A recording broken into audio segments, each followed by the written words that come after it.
Hey guys, it's Steph. Welcome to today's video.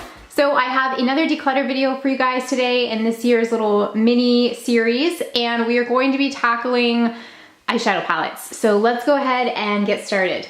Okay, I'm gonna start with an easy one. This is a newer palette to my collection. It's by Pretty Vulgar. It's called the Early Bird palette, and I love this. You can see it's gotten some love. It's very reminiscent of Naked 3. I love these kind of rose gold tones up here, and you've got some nice browns. I'm very, very happy with this palette. I would definitely suggest it, and it's definitely gonna stay. Along the same lines, this Bare Minerals palette is one I reach for over and over again.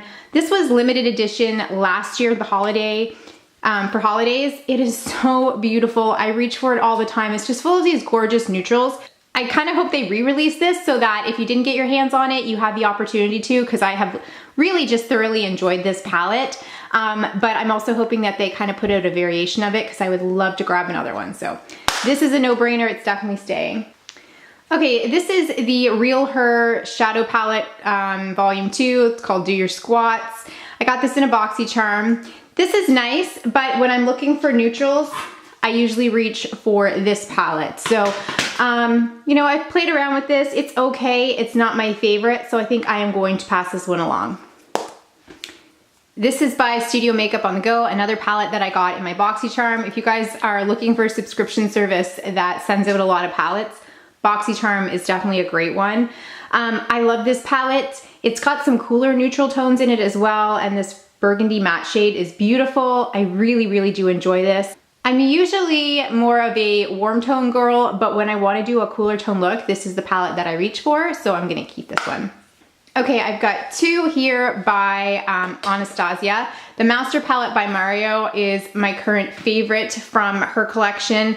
I absolutely love these warm tones. They are soft. We all know about the drama with the Anastasia Beverly Hills palettes, but you know, I still think they're workable, they're blendable, and I really, really do like this palette, so this one's gonna stay.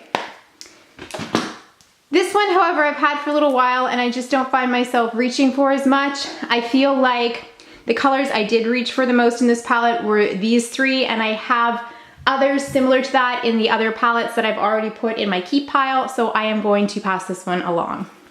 Okay, so I've got three here from Too Faced, and these are all part of their chocolate collection. So I've got the original chocolate bar, the semi-sweet, and the chocolate bonbons. I love all three of these, and I also am a sucker for Too Faced, and I love just collecting their palettes and their makeup items because I think they're so cute, and they're great quality as well. So these are definitely staying. And along the same lines, I'm also a huge fan of the Sweet Peach palette. I love this, you guys. I wore this a lot in the summer. So this one is going to stay as well. All right, I have two of these Shade and Light palettes from Kat Von D. This is the original that was all matte. And then I've also got the newer one, which is the shimmer version. I do have a whole video on this, and I will link it in a card for you guys if you're interested on more of an in-depth review. But I love both of these. I love having an all matte palette to reach for as well. So these two are staying. Okay, so next I have the Stila in the Light palette. This one I have had for quite a long time, but I really just don't reach for it anymore. I used to use Kitten and Bubbly quite a bit. I actually have an individual shadow of Kitten, and I feel like I have comparable shades to Bubbly, so I think it's time to pass this one along. Too Faced Glitter Bomb palette. I really do like this because I just think it's unique. I'm not someone that plays with a lot of color or glitter, but when I want to, everything I want is right here. You've also got a brightening base and an intensifying base. I think it's a really cool concept. I love the packaging, so I'm gonna hang on to this one. These three are by Rimmel, and I had a whole video reviewing them a while back. As you guys know, I did make the switch to cruelty-free, and I'm not getting rid of all of my makeup that isn't cruelty-free that I had purchased before going cruelty-free, but I will admit I find myself gravitating towards those brands a little bit less. So I can honestly say I have not touched these in several months, maybe a year, so I'm gonna pass these along because I think someone else would probably get more use out of them. Elf Mad for Mattes. If you guys watch my channel at all, you probably know this is one of my favorites. I wanna really get my hands on the other matte palettes from e.l.f. as well. This is just such a great complementary palette to have in your collection to add to any of your more shimmery palettes. It's very affordable. The formulation is very creamy and pigmented, and I love it. So this is staying. Okay, I've got a couple from Tarte. This is the Tartelette in Bloom palette, and I really am a fan of this one. It's that kind of classic neutral palette that I sort of gravitate towards. It doesn't have a matte black. That's the only thing I feel that's really missing, but I love this kind of burnt, just slightly reddish toned brown down here. I like using that, and I also like using Smoke Show up here as a liner. And then you've just got some really pretty matte neutrals and a few shimmers. I use Funny Girl quite a bit, so I'm gonna hang on to this one. I do like to use it, especially if I'm going out for an evening, like on a date or something. This is the palette that I tend to reach for, so I'm going to hang on to that one. This one, however, I don't find myself gravitating towards as much. It is the Rainforest of the Sea Volume 2. It's newer to my collection. It did come in the, I forget which month, but it was a recent BoxyCharm. I like it. I like this sunset color. I do think that's quite pretty, but that's really the only color that I'm drawn to in here. These matte, or sorry, they're not mattes. These two browns on the side here are pretty, but I feel like I have, you know, like comparable shades in other palettes. And the other shades are just a little more cool toned. So I am going to pass this along because I feel like someone else will use it a little bit more. All right, I have two from Lorac. I have the original Pro palette, which you can see I've hit pan on, which really isn't like a huge deal because these shadows are quite a bit softer than a lot of other shadows, but I love this. I absolutely love this. I know there is a new Mega palette from Lorac and I'm dying to get my hands on it. I'm gonna keep this one, and I'm also going to keep the Mega Pro. I think this is just the first Mega Pro, but I love these. I think there's such a beautiful variety of warm and cool tones and just shimmers and mattes, and you've got some glitter, and oh, love these. So gonna hang on to these. This little guy is newer to my collection. It came in the it came in the September Nourish Beauty box. It's the Seraphine Botanicals Basil and Beet Vegan Eyeshadow Palette.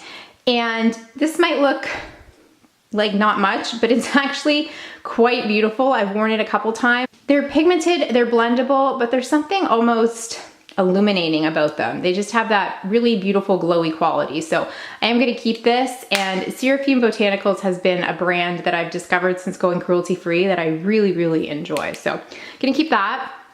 All right, this is a trio from Naked Cosmetics.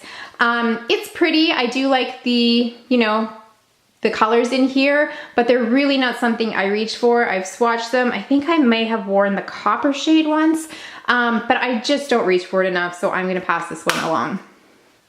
This Blink eyeshadow palette was oh my God. Oh, that sucks. This was a collaboration with BoxyCharm, and I'm really sad that that just fell out.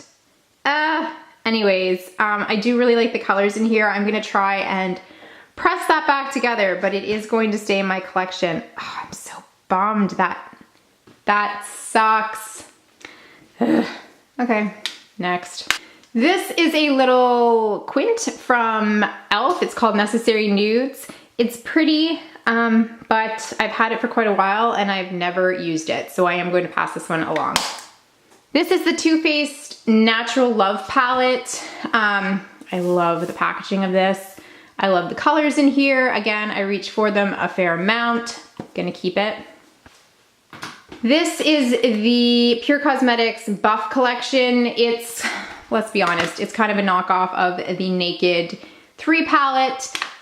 If I am going to do a rosy tone, kind of rose gold look, I go for this palette. This isn't something that I reach for often, so I'm gonna pass it along.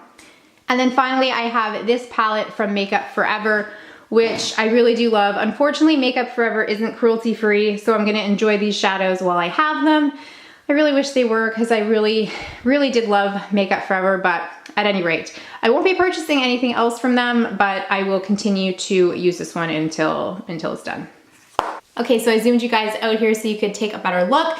This over here is what I have decided to pass along, and this side over here is what I have decided to keep. I feel pretty good about this. Like I said in my original video, I just think it's a good idea to go through, see what you're using, see what you're not. I am gonna have a video on Friday all about makeup expiration dates, so if you're interested in that, make sure you check it out. It'll be up Friday. Thanks so much for watching, guys. If you haven't subscribed, please go ahead and do so. Take care of each other, and I'll see you soon. Bye, guys.